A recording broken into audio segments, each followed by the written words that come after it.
So ndandike ndabona kwi-interview ye-Algoa FM atho interviewishwa khona pha sikhona ezinye indawo ukhe wa-interviewishwa kuzo mhlawumbe radio station, TV stations kanjalo. Leicester FM before i-Algoa. But Leicester FM before i-Algoa.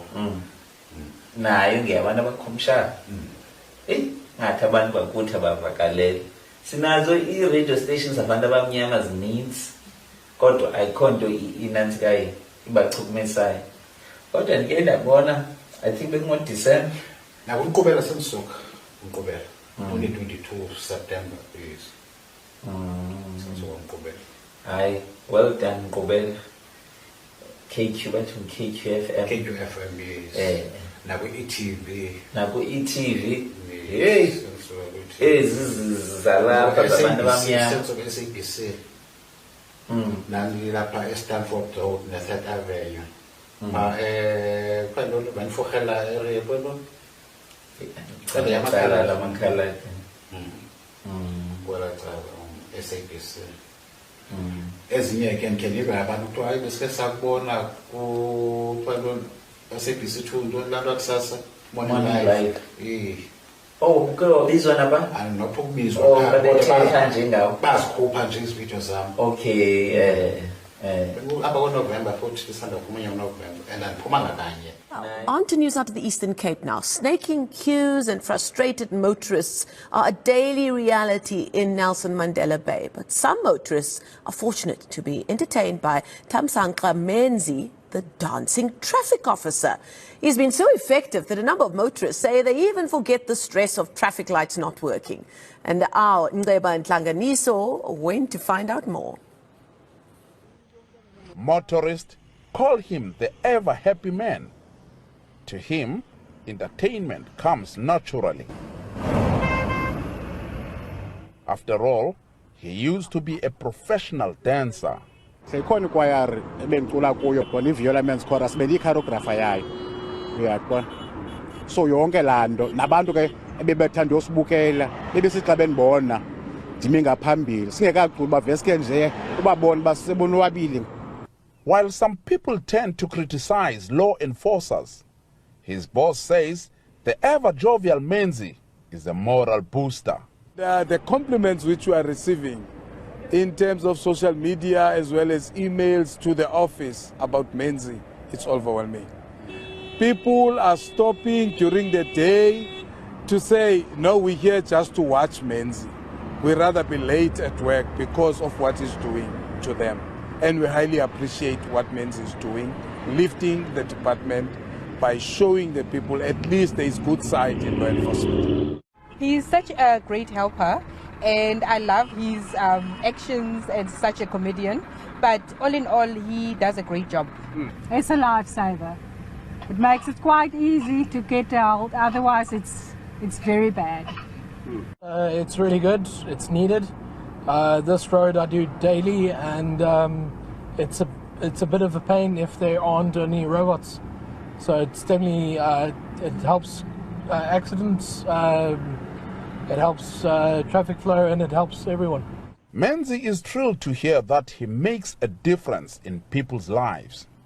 Ndiva kamnandi kakhulu andifuni ube ndikuphosisela ndilala kamnandi kakhulu uyaqona because bandivisa kamnandi and bandikhuthaza ngakumbi bandenza bandenze ngakumbi. Ewe bayikhona laa minqandandana ke uyaqonda ufumanisa uba abantu abasoze bafane mos ikhona loo minqandandana ubona omnye ngothi uyakhubeka uyaqonda lowo ke ndiphose ngasemva bengathi ayikhange kubekho nto yenzekileyo. Menzi's message to the road users is simple. Let's obey the rules of the road. Nceba Ntlanganiso, Gqeberha. Naye uMackenzie Ndoni, Minister of Arts and Culture, fanele ba uyazibona ezi video makabe nento ayenzayo kula department yakhe. No premier lo uTata uMabuyane lo makabe nento ayenzayo. Akunawuthuleka ukuthi igcoka ngolhlobo. Ngathi aniziboni izinto ezenzekayo. Ikhona into engenye oqondayo yaba ulithetha because I think sisawuqukumbela. Ndila oba nento endithethayo ndithi abantu mabayithande imisebenzi yabo njengoba nabo besithanda. Nkosi. Imake ikhona into mhlawumbe uqonda iba abayazi ngawo abantu oba bayazi okanye ikhona into ethethekayo ngawo uqomba hey ayindimi ayikho le nto ethethekayo ngam ayikho njalo ayikafikeleli into njalo kum. but ikhona into oqonda iba uba bayazi ngawo abangayazi.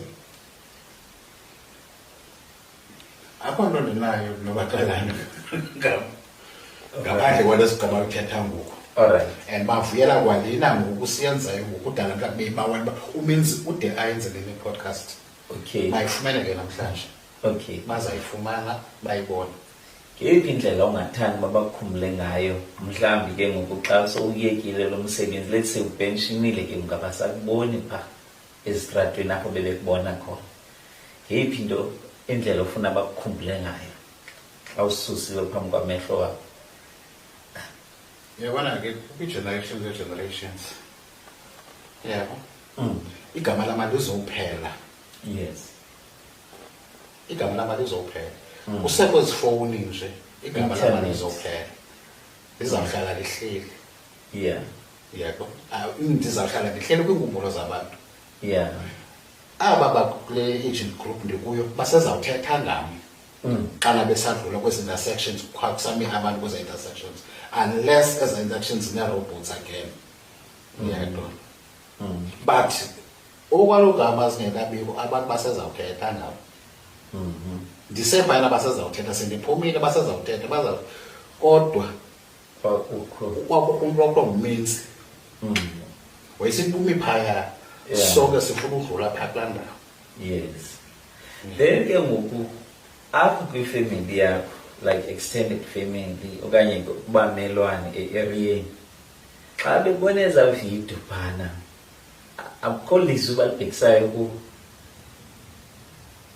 Into emazwe inkuthazo ku-everyday kum. Apho ndihamba khona. So nabo bayazidla Everyday. bayancoma. But ngose-area lowa. Ndikhula naye lo. Ndandifunda naye.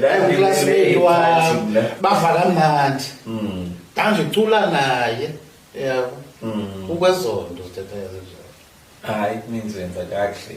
Yabona nethi abantu bangamnantloni ngawo bazidle ngawo khona into erayithi oyenzayo. Yile nto efunekayo. Kufuneka loo nto ebomini ungacaba abantu bazaba nentloni ngawe ngoku awaqomba hey andifuni nokwaziwa uba ndiyamazi.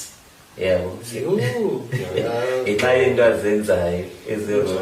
Yile nto ke ndakhetha uya kusela funa ndiyifihle mandiyithethe. Ngabona uba heyi ndiyabhatyazisa lena into yokusela ngoku makhe ndibuye makhe ndihlambuluke ndizihlambulule. Yabo. Wakhe wasela? Ndiye kusela ngo-2023. Ndathi ndiyaphumla yeyi andagula emva koko ndolala esibhedlele ndathi no more again. Ndithethiswa yinto yobana ndikhuthaza nabanye. And kulula ke uvesiyeke. Ndabona ndibhumna nje.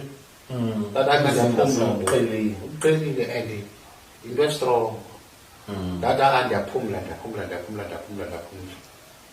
Noba after May Easter's foot. Easter Monday ndabesokwamusela 2023 ndaphuma. Ndagula nguJoni ndolala esibhedlele ndibona uba ngoku kuyaliwa ngaphakathi. Ndagula ndolala esibhedlele. Ndathi ndinikwe i-second chance life. Mandingadlali ngalo ithuba. Ungadlali ngayo. Ndabushiya ngasimbo ndajonga phambili. Awuphindi ubuyele umva. Andiphinde ndibuyele umva ndijole phambili. It means awuzisoli ngobuyeka kwakho. Andisoli. Andabe phela ndisoli. Ndijonge phambili. Wenza i-decision erayithi. Abanye abantu bathatha izigqibo ezingekho right ngobomi babo athi umntu ndiyayeka. Andikwazi ukugxeka laa nto. Akwazi ukuzeyisela ngelaa xesha. Uyayithetha ukuba ayifuni. Mna yinto yayisoloko indihonda ke leyo. Uyabo? Le nto ndiyenzela ntoni? Le nto ndiyenzela ntoni? Zandikhulise ngolu hlobo ekhaya. But why nasenza le nto? Yabo. Kwade kwafikelela ixesha ke ngoku lokuba ndithi ahamba ndini. Bandileta konozalisa qha mna. Oba konzakalisa. Kaloku into yoba manje buphume kabuhlungu. Oh. Yolala esibhedlele. Yes. Ukundonzakalisa oko. Alright. Uyabona? Unazange ndizibitsharisha ndalo esibhedlele. Ndicinga uba mhlawumbi kukhona abantu abakonzakalisa. Even alapho muzinabe ndizihlalela. Ndizihlalela bengaphumi ndabile kwezi ndawo. Ndiyangothi aqambe ndizihlalela. Ndiphepha into ezininzi. Kukhula. Kule nto ke ngokuba kweli cala lakwa-KFC wawufundisa abantu umsebenzi. Ngoku kweli cala le-traffic department abekho abantu kuthiwa mhlawumbi kakumcoach kakumfundisi. Umsebenzi wekholeji. Yebo. Bona laa nto ndiyenza phaa. Laa nto ndiyenza phaa. Ayonto ndiyifundise ekholejini. Une-sequence. Yayibona? Esisebenzisayo. Le ujayiva kwami yinto esuka kum ngaphakathi anaze ndifundise umntu loo nto. Exactly. Izenzekele andifuni umosha abantwana babani ndonzakalisa abantwana babani. Babona endibabonayo bafuna undilinganisa. Yayibona? Yes.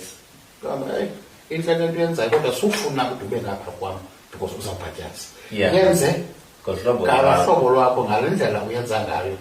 Sufuna uba ngapha kwam uzakwenza ingozi.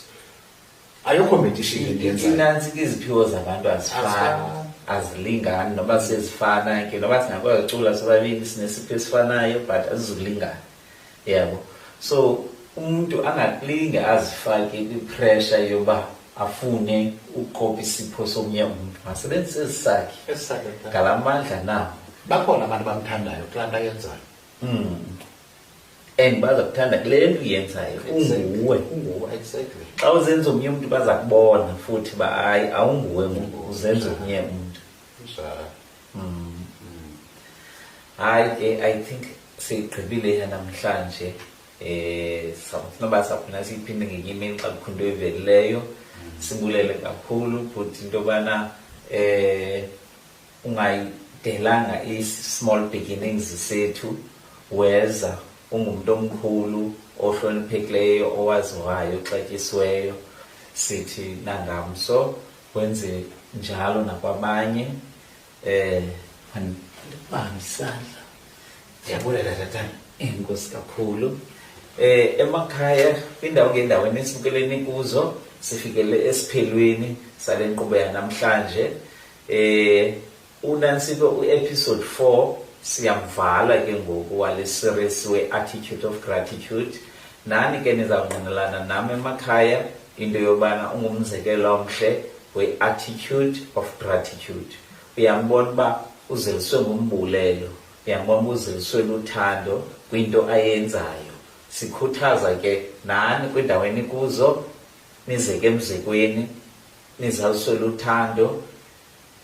Elithando lingapheleli kuni but nilikhuphele nakwabanye abantu. Sabonana kwi-series entsha elandelayo. Series entsha elandelayo izabe isithi Leadership, Management and Governance.